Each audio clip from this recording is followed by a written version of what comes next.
وہ آپ کو سارا بنا بنایا سسٹم دے گیا ہے. اب ان لوگوں سے وہ بنا بنایا سسٹم جو ہے، یہ جن کے بارے میں لوگ کہتے ہیں کہ یہ پاکستان کا سب سے مشکل امتحان پاس کر کے آیا، وہ جو سب سے مشکل امتحان پاس کرنے والے ہیں ان سے وہ ریونیو ایکٹ کی سیدھی سیکشن نہیں پڑھے جاتے. ان میں سے 20 لوگوں کو ایسے جانتے ہیں جن کو یہ نہیں پتا کہ اس سیکشن کو فلاں سیکشن کے ساتھ ملا کے پڑھا جاتا ہے. یہاں پہ میرا خود اپنا تجربہ ہے، یہاں پہ بہت سارے اے سی اور ڈی سیز کے ساتھ. میں اوور آل کی نہیں بات کرتا، بہت سارے لائق لوگ بھی ہوں گے، لیکن میجورٹی انتہائی نالائق ہے اور صرف شعبدہ باز اور کسی نہ کام کے. ان کے پاس آپ کام کی صورت میں جاؤ تو وہ آنکھیں اٹھا کے ماتھے پہ رکھ لیتے ہیں. بس تم لوگوں کی اتنی اوقات ہی نہیں ہے کہ تم اپنی آنکھیں اٹھا کے ماتھے پہ رکھ سکو. تم لوگ ایک میڈیاکر سٹوڈنٹ تھے، میڈیاکر سٹوڈنٹ کے بعد تم لوگ رٹا لگا کے تو ادھر آ. کتنے سٹوڈنٹس ہیں جن کے 80% سے اوپر نمبر ہوتے ہیں اور وہ آ کے تو کمپٹیشن کے پیپر دیتے، وہ تو دوسرے پروفیشنز میں چلے جاتے. ان پورے بیوروکریٹس کی اگر آپ نمبر دیکھتے 10% بھی ایسے لوگ نہیں ہیں ان تمام بیوروکریسی کے اندر جنہوں نے ایف ایس سی کے اندر 80% نمبر لیے، اور 90% کی تو خیر میں بات ہی نہیں کرتا. اور پھر ان کے اندر اکڑ اس لیول کی ہوتی ہے بھئی اگر آپ کے اندر کچھ کمپلیکسز رہ گئے ہیں تو ان کمپلیکسز کو کسی اور طریقے سے اوور کم کرو. وہ وہاں کی معصوم عوام اور ان پہ چڑھائی کر کے اور اس طریقے سے تو نہیں ہوتے، اور سارے دن ادھر اپنے اے سی کمروں میں بیٹھے رہنا. یہاں پہ مڑی وہ دن میرا ڈسٹرکٹ ہے، وہاں پہ یہ اے سی ابھی ایک ڈی سی تبدیل ہوا ہے. اس کے بارے میں مجھے دوست بتا رہے تھے کہ وہ 2 بجے آفس آ جاتا تھا. اب کچھ کامن سینس مانتی ہے کہ جس بندے کا آفس ٹائم صبح 8 بجے سٹارٹ ہوتا ہے وہ 2 بجے آفس آتا، اور پورے 2 سال اس کی یہی روٹین رہی. اور پھر منڈی بہت دن سارے ڈسٹرکٹ نے جب شور مچایا تو تب اس کو یہاں سے تبدیل کیا. اے سی صاحبان کچھ اس طریقے سے لگے رہے ہیں یہاں پہ. میں اب ان کے نام نہیں لینا چاہتا. لوگ کہتے ہیں کہ ہمارے ان لوگوں سے تعلق ہوتے ہیں تو آپ اس طرح نہ کیا کرے لوگوں کے ساتھ. ان کا بھی یہی ایٹیچیوڈ تھا. انہوں نے مذاق بنایا ہوا تھا، بس آفس آتے تھے نہیں آتے تھے، وہ بس روٹین وائز چل رہا تھا ان کا کام. بھئی آپ لوگوں کا کام جو ہے لوگوں کو فیسیلیٹیٹ کرنا ہے اور لوگوں کو فیسیلیٹیٹ کریں.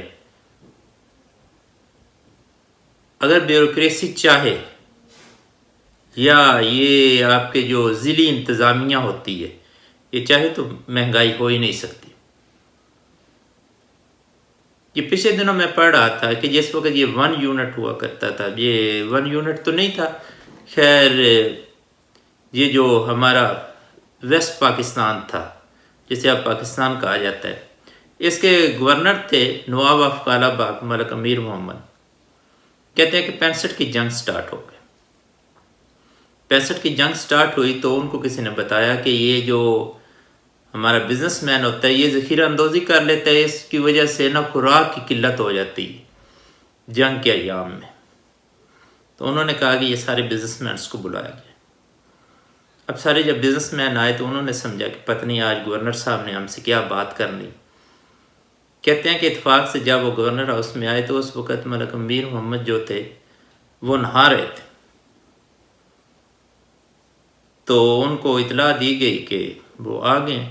تو اسی طرح ہی نا انہوں نے اپنی تہمت باندھتے ہوئے وہ باہر آ گئے. نہاتے نہاتے کہتے ہیں کہ وہ تہمت باندھتے باندھتے آگے باہر، اور انہوں نے ان سے کہا کہ میں نے سنا ہے کہ تم لوگ اس طرح کی ذخیرہ اندوزی کر لیتے ہو، اور اگر یہ ذخیرہ اندوزی اس کے بعد ہوئی اور جنگ میں تم نے اس طرح کی کوئی حرکت کی تو میں اس بزنس مین کو اس پاکستان میں کام نہیں کرنے دوں گا. تو 65 کی جنگ میں کہتے ہیں کہ گندم ختم ہو گئی تھی، ذخیرہ اندوزی کسی نے نہیں تھی کی، اور اگر ایک ضلع کا سربراہ یہ چاہے کہ یہاں پہ مہنگائی نہ ہو تو وہ مہنگائی کو کنٹرول کر سکتا ہے. بزنس مین کی تو بیچارے کی اتنی اوقات ہی نہیں ہوتی. بزنس مین کا تو کچھ دن بزنس بند کروایا تھا یہ دیوالیہ ہو جاتا. اس لیے کم از کم اپنی رسپانسبلٹیز پوری کیجیے. اور یہ خواہ مخواہ کا نا یہ شعبدہ بازی کے سیاستدان نکمہ ہے اور کوئی بیوروکریٹس بڑا اچھا ہے. بیوروکریٹ یہاں کا سب سے زیادہ نالائق ہے. اگر بیوروکریٹ نالائق نہ ہوتا تو مائی ڈیئر نیب کے وہ پیسے جو ہے نا وہ ایک فیک کمپنی کو نہ دیے جاتے. آپ لوگوں کو سیدھے ڈاکومنٹس تو پڑھنے آتے نہیں. انڈیا کے ساتھ آج تک جب بھی ٹیبل ٹاک ہوئی وہ ٹیبل ٹاک کرنے کے لیے تو بیوروکریٹ سے گئے. کتنی دفعہ آپ ٹیبل ٹاک میں ان سے جیت کے آئے. وہ جس طرح جو چاہتے ہیں وہ آپ سے بنوا لیتے. اس کا مطلب ہے کہ آپ وہ ان دستاویزات کو صحیح طریقے سے پڑھ ہی نہیں سکتے. اکڑ آپ لوگوں میں اس طرح کی ہوتی ہے جیسے آپ نے پاکستان کو نیچے سے کندھا دیا ہو. حالانکہ یہ پاکستان جو ہے یہ سارے مجموعی طور پہ چلا رہے ہیں. یہاں پہ جتنا کنٹریبیوشن آپ کا اتنا ہی ایک لیڈی بان کا بھی اتنا ہی کنٹریبیوشن, ایک بزنس مین کا بھی اتنا کنٹریبیوشن, ایک ڈاکٹر کا, ایک انجینئر کا, ہر شعبے کا آدمی, ایک ٹیچر کا. یہ پاکستان سارے مل کے چلا رہے ہیں. ایک جج بھی اتنا ہی کنٹریبیوشن کرتے ہیں. ایک پولیس افیسر, ایک سپاہی جو ایک ناکے پہ کھڑا ہوا ہے اس کا بھی کنٹریبیوشن اتنا ہی ہے اس ملک کو چلانے میں جتنا ایک بیوروکریٹ کے.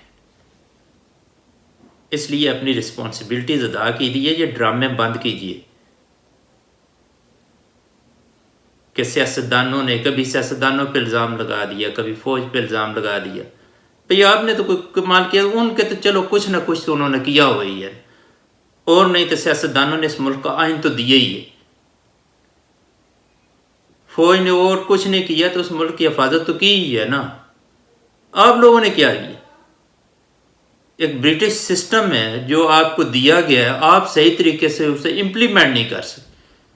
پورے 70 سالوں میں صحیح طریقے سے امپلیمنٹ نہیں کر سکتے. تو یہ کچھ باتیں تھی جو آپ لوگوں سے کرنی تھی. باقی یہ بیوروکریسی جو ہے یہ اس کی تعریف کرنے کے لیے میرے پاس کوئی ایسے الفاظ ہے نہیں, میں بھی کسی اور کے پاس ہوں. یہ کچھ باتیں تھی آپ سے جو کرنی تھی. تھینک یو جی. اللہ حافظ.